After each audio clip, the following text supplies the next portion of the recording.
Hai guys, Assalamualaikum. Jumpa lagi kita. Apa kabar kamu orang? Oke juga kah? Program kamu merentas zone.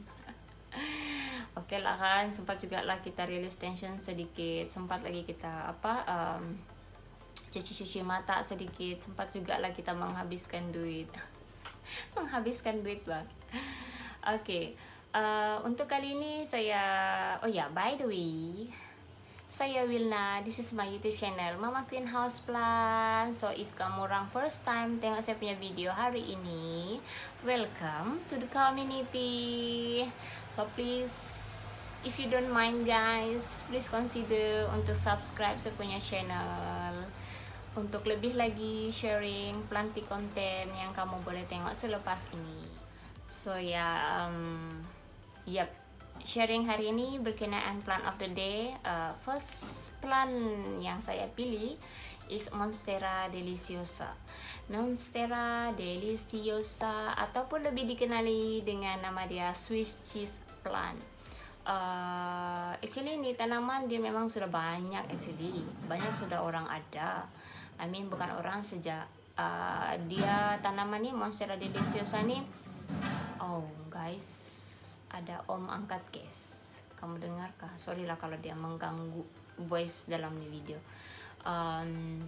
Sampai mana sudah saya tadi cakap?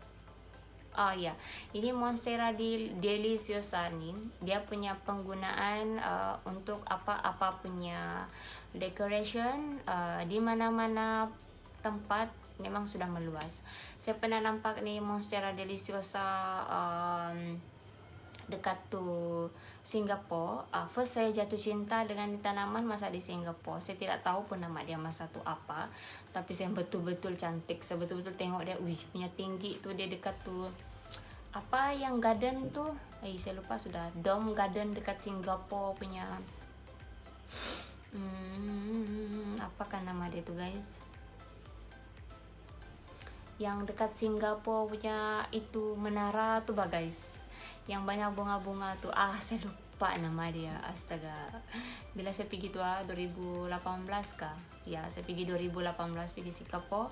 Sana banyak saya tengok tanaman memang cantik tanaman dia guys. And most of the plant yang di sana memang for me sesuai untuk disimpan dekat, sesuai untuk dipelihara dan disimpan dalam rumah as a indoor plant. Sebenarnya dia spesies yang berbunga, ada bunga dia guys. Saya share juga macam mana bentuk bunga dia dengan kamu orang. Bunga dia ni actually yang saya difahamkan dan daripada sumber yang saya baca juga, dia punya bunga ni boleh dimakan. Dia punya bunga ni boleh dimakan bila masak sudahlah, bukan mentah-mentah. Because why? Dia punya bunga ni, sebab itulah nama dia. Ini Monstera deliciosa ni pun diambil sempena dia punya buah juga. Sebab buah dia boleh dimakan. Itulah sebabnya dia Monstera deliciosa. Boleh dimakan, sedap, delicious. So itulah namanya, delicious. Jadi deliciosa, Monstera deliciosa. Itu yang saya saya rasa fakta yang macam lucu jugalah hasil daripada pembacaan saya. Boleh makan guys, boleh kono dimakan. Tapi saya tidak pernah pula makan, tidak pernah pula saya merasa untuk makan dia punya buah. Tidak kesempatan saya lagi. Tapi daripada yang saya tahu, dia punya rasa, orang bilang macam ada rasa tu pisang, mangga sama tu nanas, kombinasi 3 rasa ni. So once saya tahu macam kombinasi 3 rasa ni, terus saya berfikir, macam mana rasa dia tu bagus. Saya ambil nanas, saya ambil mangga, saya ambil pisang, saya combine satu kali, makan, masuk dalam mulut. Begitu kali rasa dia. Sebab orang kasih macam describe dia punya rasa macam tu 3 buah kita tu bang. Boleh try di rumah guys, kamu try makan di rumah, begitulah kau nak rasa dia. Nanti saya pun mau rasa lah lepas ni. Okay, Monstera deliciosa punya daun ni masa dia juvenile form, dia punya split ataupun fenestration dia tidak nampak lagi. Tapi once dia mature, fenestration dia pun makin cantik dan makin besar dan makin banyak lubang. For example ini for example ini Monstera Borsigiana. This one fenestration dia nampak sudah guys. Nampak sudah. Ni dia punya baby punya leaf memang tidak berapa nampak lagi, tapi once dia sudah besar, once sudah dia berkembang, boleh nampak sudah dia punya fenestration macam mana, makin cantik lah. Monstera deliciosa nih guys, dia spesies yang membesar dan membesar, sebab itulah dia kena panggil monstera. It's a monster. So dia perlukan ruang yang besar. So be prepared bila kamu macam ada simpan ni Monstera deliciosa as one of your house plant. So be prepared untuk jaga diorang dalam tempoh yang lama. Sebab bila diorang dalam tempoh yang lama, dia membesar, so dia perlukan ruang yang besar. So kalau kita punya tempat tu sempit, kemungkinan untuk diorang punya ruang tu kan macam makin lama makin tidak muat sudah kan. So kita perlukan ruang yang besar sudah untuk simpan diorang. So be prepared untuk itu juga. Dia aroid plant. So bila aroid plant ni aroid plant ni dia spesies menjalar, memanjat. So kalau kamu sudah nampak dia punya pertumbuhan makin lama makin banyak, consider juga untuk pasang pole. Ikat dia punya batang dekat pole, so dia akan naik, ikut kita punya pole lah. So far saya punya Monstera belum ada lagi saya simpan dekat pole, even though saya punya Adansonii belum lagi ada dalam pole, tapi saya kasih ikut saya punya almari, saya punya rack tua, saya kasih lilit dia dekat sana. Tapi majority Monstera memang, especially ini Monstera deliciosa, consider untuk gunakan pole, kasih courage dia punya pertumbuhan ke atas, sebab dia bukan menjalar ke bawah, dia ialah spesies memanjat. So bila spesies memanjat, kita sebagai plant parent kena galakkan diorang untuk memanjat, sebab itu jugalah habitat diorang di hutan sebenarnya. Bila diorang sudah makin banyak daun baru, makin membesar, makin beranak, makin berkembang, makin maju dan makin sehat, diorang akan memanjat dekat pokok. Begitu. Oh ya guys, information yang saya bagi ni based on saya punya research and then based on saya punya experience, punya penjagaan sepanjang saya berkecimpung, sepanjang saya bergiat aktif menjadi plant parent. So apa-apa information saya ni mungkin ada yang kamu ngam, mungkin ada juga yang tidak. So depends dengan kamu lah. Tapi untuk kamu punya tanaman di rumah, especially ini Monstera deliciosa. Okay, lagi si Om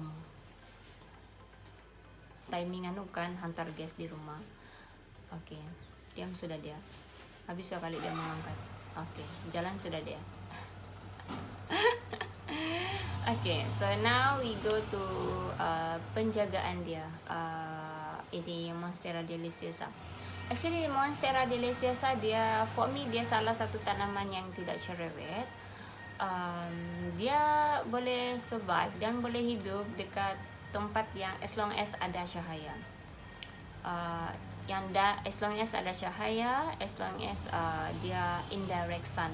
Sebab kalau kita tanam diorang, bukan tanam, simpan diorang dekat tempat yang terima cahaya matahari terlampau striking cahaya matahari dari pagi sampai petang, kemungkinan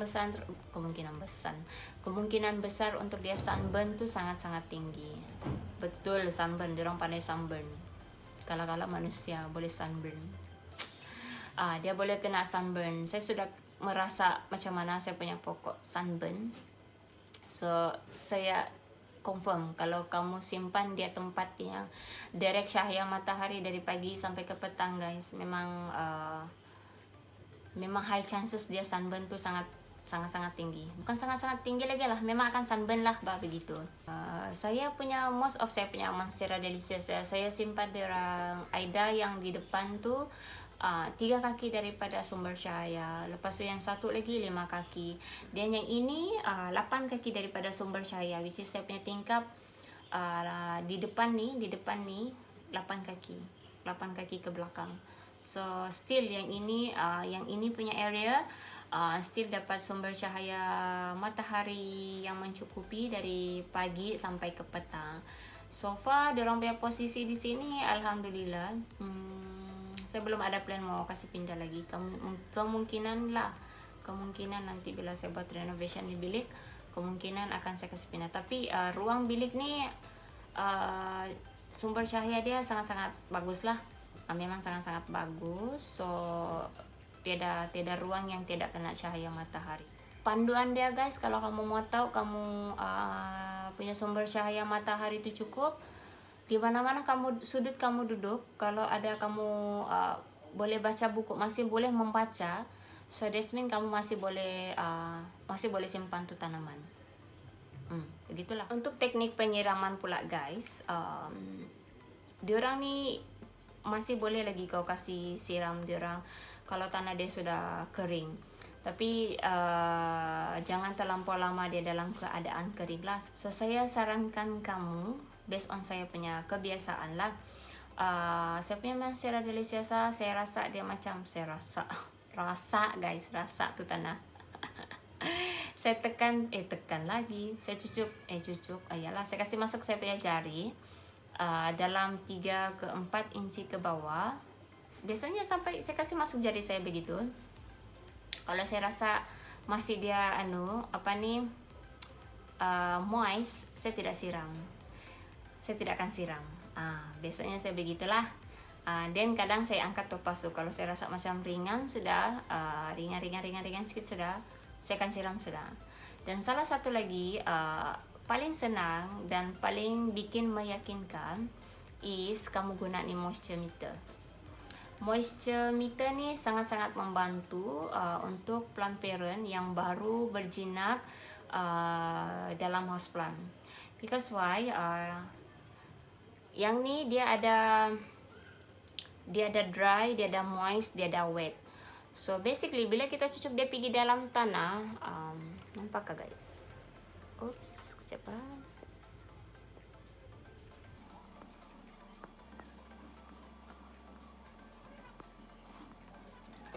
Dia tidak mau kasih nampak kamu guys. Well ya, kamu tahu lah. Ini saya beli dari Shopee saja, saya tidak ingat berapa. Ini sangat-sangat membantu supaya kamu tidak overwater ataupun underwater selalu. Biasanya kalau saya nampak dia sudah di tangga nomor 2, so saya akan siram dia lah. Saya akan siram sampai dia moist. So yep, most of saya punya houseplant, kalau saya malas mau kasih masuk saya punya jari, saya akan guna nih moisture meter. Tapi bukan satu je kamu cucuk guys, bukan satu kali saja, kamu cucuk lah macam 3 kali lah di sepanjang sudut dia tu kan. Kalau dia semua sama rata is in dry punya condition punya tanah, so means memang dia kering lah. So siramlah dia, janganlah kamu tunggu sampai dia dry lagi kan. Itu untuk Monstera Deliciosa punya teknik siraman lah. Tapi kalau kamu punya Monstera Deliciosa tu kamu simpan dalam pasu terakota, kena rajin cek guys, sebab terakota ni dia berbeza sedikit dengan plastik pot. Kalau macam plastik pot 4 hari baru dia kering kan, contoh 4 hari baru kering, terakota 2 hari dia sudah kering. So kita punya kekerapan tu berbanding dengan tu plastik pot sama tu terakota pot, dia tidak akan sama. So kamu kena rajin cek lah kalau kamu ada guna terakota pot untuk kamu punya Monstera Deliciosa, kekerapan tu lebih tinggi lah, begitu. So ya, jangan lupa beli ni kalau kamu mau lebih yakin lagi lah. Apa lagi ya guys, saya mau share sama kamu pasal dia punya pot. Tadi saya mentionkan pasal berbeza dia punya moisture. Okey, untuk pot pula, Monstera Deliciosa ni dia tidak kisah sangat kamu guna plastik pot kah, terakota pot kah, ceramik pot kah. Yang penting dia ada lubang di bawah. Sebab drainage hole tu one of the main key untuk kita punya tanaman, supaya dia tidak, air tu dia tidak bertakung di sana. Bila air tu bertakung di sana, kamu punya apa-apa saja kamu punya houseplant, dia punya root rot punya chances tu tinggi. So saya sarankan kamu dan juga nasihatkan kamu, kalau kamu ada tanam ni Monstera Deliciosa di rumah, make sure kamu guna pot yang ada drainage hole.